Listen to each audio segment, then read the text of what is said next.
De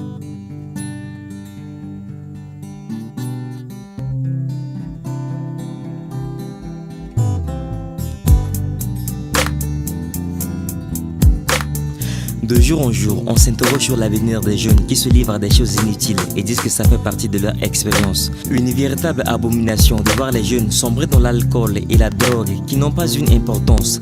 J'ai du mal face à cette situation, raison pour laquelle envers les jeunes je n'ai pas d'indulgence. Pour faire des jeunes l'avenir de ce pays, on doit les traiter avec une zéro tolérance. Sinon on ne comptera pas sur eux et leur perte sera une évidence. J'ai parfois du mal à m'identifier parmi mes pairs car on n'a pas la même endurance. C'est aberrant de voir les jeunes qui disent que les époques ne sont pas identiques, mais ils ne savent pas choisir ce qui peut faire leur essence. Vous comprenez pourquoi ça m'étonne pas si on ne nous fait pas confiance. Pour pousser les jeunes à réfléchir, les adultes préfèrent observer face à certains comportements le silence. Mal compris par ces derniers, ils pensent que les adultes par mauvaise foi ont toujours envers eux la méfiance.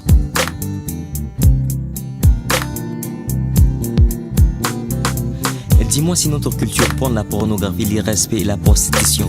Je ne sais pas si tu écoutes ce que je suis en train de te dire, tonton. Ce qui sort de moi vient de moi et je le baptise émanation. Je t'assure que sur cette question de la jeunesse, j'ai tant de mal et je ne sais pas si tu m'entends. Les jeunes sont toujours prêts à détruire, faciles à manipuler et disent qu'ils défendent la nation. Si on me demande de finir avec le régime des vieux dans ce pays, je dirais qu'il faut les laisser du temps, car les jeunes ne peuvent pas assurer la relève et sont atteints d'une mauvaise contamination. Ces vieux ont fait leur preuve et continuent de le faire, donc ils peuvent faire longtemps. C'est parce qu'ils savent distinguer le mal du bien, du coup ils sont épargnés de toute malédiction. Voilà pourquoi on ne peut pas compter sur les étudiants qui sont considérés comme l'avenir de demain. Ceux qui savent seulement faire la grève que pour réclamer la bouffe, la bourse et non les conditions de leurs études. On ne peut seulement pas investir pour les gastronomes qui vont rien faire pour notre pays et qui nous demandent de l'aide à demain. Je ne sais pas si c'est nécessaire de les rappeler que nul ne peut se faire prévaloir de sa propre turpitude. Les jeunes qui enseignent facilitent la corruption et parlent d'un meilleur lendemain. Pensez-vous qu'ils parlent réellement d'un meilleur avenir s'ils détruisent déjà à la base la bonne aptitude? Si ce n'est pas répondre à certaines habitudes de ceux qui détruisent le pays désormais. Quand tu les abordes sur cette question, ils te diront que c'est une coutume et donc c'est pour eux une habitude.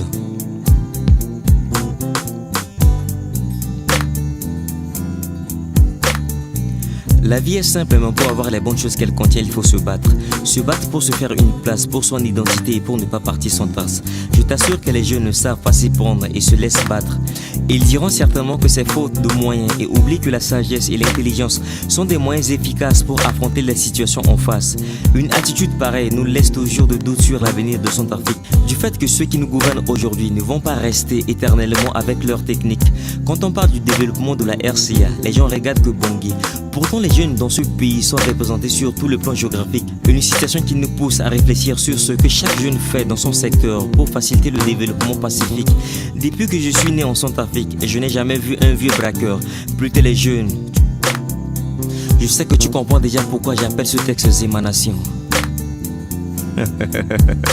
C'est Maître Zems.